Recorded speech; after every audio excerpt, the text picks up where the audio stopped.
All right, we're back. This is Jesse. Got Patrik here with Emerald City Real Estate. Hey, Patrik. Hey, how you doing, Jesse? I am fantastic, thank you. Today we're going to be talking about our fourth installment in how to market real estate in Seattle and how to sell your home. And this time we're talking about listing your home, actually listing it. So if you're just new to us, we talked about figuring out the end game, the result you want. We talked about another interview with picking your team, how to prepare your home for the market. Now we're actually listing your home, talking about getting it listed, having it accessible to public, marketing it and working with your team. So Patrik, you have, I think, like a top 10 list, right? Why don't you share that with us? Yeah, that sounds great. Okay, so this is just getting ready to hit the market. I mean, you're right there. We're just about to list your home, and there's some things that you're going to want to have already done. Which is a slight recap on some things we discussed, but this is go time. So this is the exciting time where we're going to make all those dreams come true. So you want to definitely know where you're going once you move and once your home's sold. You want to have some plans in place and also a contingency plan just in case there's a delay to closing. And there's often delays. It's usually on the buyer side, so it might, have nothing to do with us, but they just happen. And then you want to have picked your team and your listing broker. You want to have signed all of your listing paperwork, and then picked a listing date. And then you want to have picked a price for your home. And have a plan to sell the home. And hopefully you're right at market price or slightly lower to attract a multiple offer situation. And a lot of people have questions about that because they want the most for their home. And it's completely understandable. They're like, well, why would we go below, where we think the market price is or the optimal selling price? And that's really when you put yourself in the shoes of a buyer and just say, hey, how would you look at your home if you looked at the other homes on the market that are like yours? And then you looked at this one. Obviously, it's a great home. You love it. You've loved it and you bought it. But, put those shoes on as the buyer's shoes on and just say, hey, if you've seen this just maybe $5,000 or $10,000 below where you think it should be, would you get excited about it and be like, oh man, we got to see this. We got to make an offer right away. That's the mindset. That's the mindset we want. So then you want to order preliminary title with your escrow company. And I always say, hey, reach out to those folks and make sure that there's no liens or clouds on your home. If this is a condo that you're thinking of selling, there could be litigation going on in the HOA that we want to uncover. That can be a real showstopper for buyers. So there's a lot we can learn from the escrow company, and I always say, hey, use those guys. They're underutilized, and I think they're some escrow teams out there are fabulous. You want to have had done any major projects that you wanted to do to your house. If the roof is bad, we could certainly price that in. If yours, hey, it's as is, totally understandable. But we have to price that in. If you want top price for your house. Now, the thing with projects is like in the mind of a buyer, they're often thinking, hey, this project is 2 to 3 times what it actually is. So at the least, we want to have some estimates. We want to understand, hey, what is this number? If not already have done it. Then the big next thing is improving your curb appeal. So that is, this is marketing your home. It's what it's all about. You just really want to really emphasize that curb appeal. It's going to be the major selling point for your house. So you want people to walk up and just go, wow, I love this. And then we want to massively decluttered your home and hopefully had it professionally cleaned and staged. that's ideal. And I know we can't do that every time, but you know, it is the ideal situation if we can get it done. And then we want to prepare the home for public access and open houses to make sure you know that your personal belongings are put away. Your you know you got your jewelry all put away. You know, things to make you feel comfortable that strangers are walking through your home and you know going, hey, you know, you feeling comfortable about it, and also them not feeling like they're imagining you living there with your family photos everywhere. So super important to have the home, you know, get the home decluttered and make sure, you know, that it's you know, it's very generic, if I may say. You know, there's not, you can leave personality in the house, but take your personality out of the house. That's probably the best way to put it. And then one of the big things that people kind of overlook because they walk in the house all the time is make sure your house smells good. And not like you know, it doesn't have, you don't want to put heavy incense or some of those heavy fragrances in the air. You just don't want it smelling funky. You want to make sure, like I've had a lot of buyers walk in a house and the first thing they smell is mold or some sort of mildew smell. And that's really off-putting. And I've had, you know, they've loved the house, but they can't get over they think there's something wrong. There's some sort of water problem behind the wall. They're sure of it. So, you know, make sure you address those. You know, I think that will go a long way. If you can get rid of any sort of moldy smells in your basement or the downstairs area, that's really important.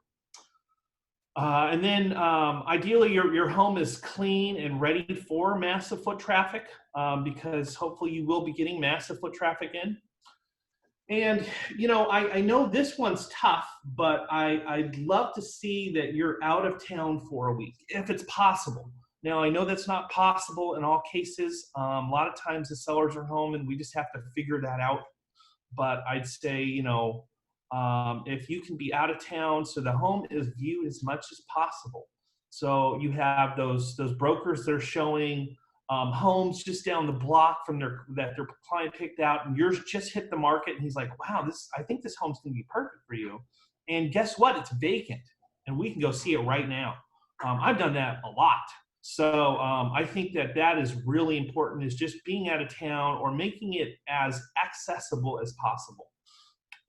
Really concentrate on that. It's gonna do good. And then the big and final thing here is really preparing you for the big photo shoot. The house needs to be in, you know, picture perfect condition. So we want to plan this event, and especially in Seattle, we want to plan this with the weather. So we want to make sure it's not, you know, raining or pouring that day. This might even delay us going on the market, and it actually has many times. So so, you know, we're definitely doing interior photos, and I like to bring out the best photographers I can get, doing just beautiful, gorgeous, high professional, high definition professional photos. A lot of them will mesh the photos into a video, or actually do video. So we're going to do interior, exterior, and for a lot of homes we do drones. So all those things point to, hey, we gotta prepare this for the weather. So you can't just say, hey, okay, I want to go, I want to hit the market on March 1st, and expect that the weather's going to be good. I mean, obviously we have to plan that, but I'd say the weather is very important. It's something that not a lot of people think about. And you know, really, we at the overall, we just want the very best pictures of your home. We want to take it from all the best angles. We don't want to be deceptive in the photos at all. We just really want to take the best shots of your home. So that's why weather is important. There's a lot of the curb appeal is important. I mean, this is going to be the #1 marketing tool for your home. So I think that's you just definitely have, you know, the photo day in mind and think about it. I mean, that's what we're staging the home for. We're preparing it all for this day. You know, it's great to have the home staged throughout when it's listed. Hopefully your home sells within a week or two, and it'd be great to have it staged in.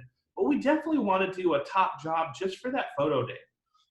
So just think about that as being the #1 thing that you want to do for marketing your home, is having an excellent photo day. And then, you know, after that, we're ready to get listed, and we're ready to hit the market. So, you know, the things to prepare for then is just reviewing offers, having a list of things that are most important to you, you know, in terms of, you know, hey, I'm, you know, it's going to take me a while to get out of the home, so maybe I need a little extra time. So just having that list of things that are really important to you when going through negotiations. Maybe you want a quick close. Just think about the things that are most important to you when your home sells.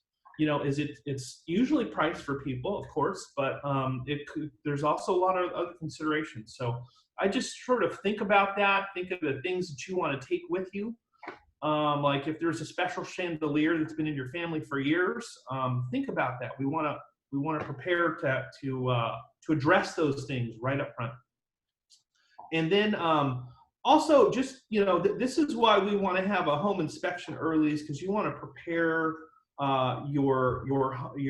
you want to prepare your home, or at least know what the problems are, because we're probably going to get hit with a list of inspection requests from the buyer.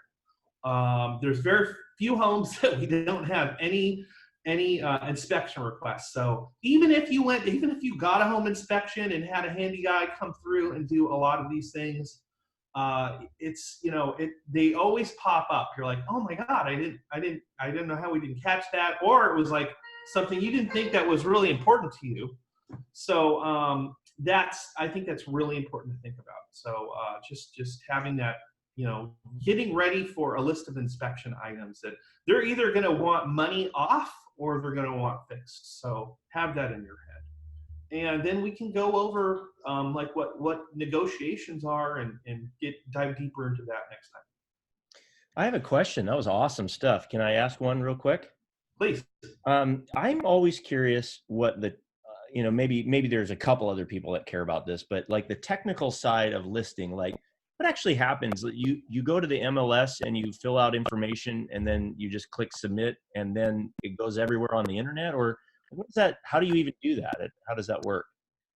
Yeah. I mean, that's what the MLS is for. So once we get all our ducks in a row, we have our photos. We upload the photos to the multiple listing service. We upload all the data, and there's just a lot that really goes into it that you wouldn't imagine. But you'll get to that when you sign your listing paperwork, because there's just a lot of little detail in there. Like, you know, what is the describing your street? You know, does it have curbs? Does it have slope? There's just a lot that goes into it, from the topography, the structure of the home, a lot of neighborhood details, the schools in the area. Now, do you do all that yourself, or do you get help with putting all that information in? No, I do it. That's what we do. You know, we gather all that data, and then we upload it into the MLS, and then well, at that point, you know, we've gathered all the data, we upload it, and then it does kind of disseminate into the cloud. It goes out to all the big listing companies like you know, Trulia, Redfin, Realtor.com. So they'll start posting it. Does it show up on Zillow? And then does that affect Zillow? You know, hopefully show in the inbox of all your, you know, all the buyers out there from those different sources and a broker.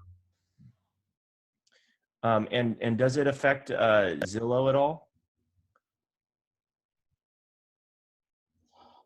Oh yeah. So all those companies, so they have like they have a feed that pulls all that detail out.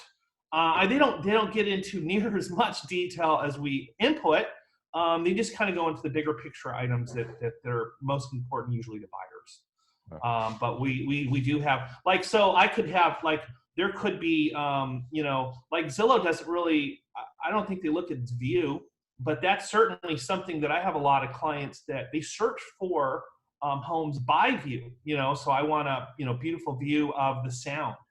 Or I want to capture, I want this neighborhood usually faces Mount Rainier. I want a view of the mountain. So I can select homes based on that client's criteria. So, but you wouldn't necessarily do that through Zillow, right? They're not going to know. Hmm. Fascinating. Cool. Well, thank you. That was awesome. Yeah. This has been great today. Is there anything else you want to say about this before we convene? No, I think, hey, if those things are on your mind, you're going to do a really good job with listing your home. You're at least going to, because, this is, you can get really nervous and worked up about this, listing your home. It's a big deal. And if you have some of these things in your mind, it's going to take a lot of the anxiety off, and it's really going to help prepare you, at least mentally, for what's coming up. Awesome. And Patrik, how do we get a hold of you if somebody wants to work with you or ask you questions? Yeah. Well, you can definitely check us out on our website at emeraldcityrealestate.com, or you can email me at Patrik, and that's Patrik at emeraldcityrealestate.com. You can call or text me at 206-920-6540. Awesome. All right. Thanks again. Thanks, Jesse. Thank you.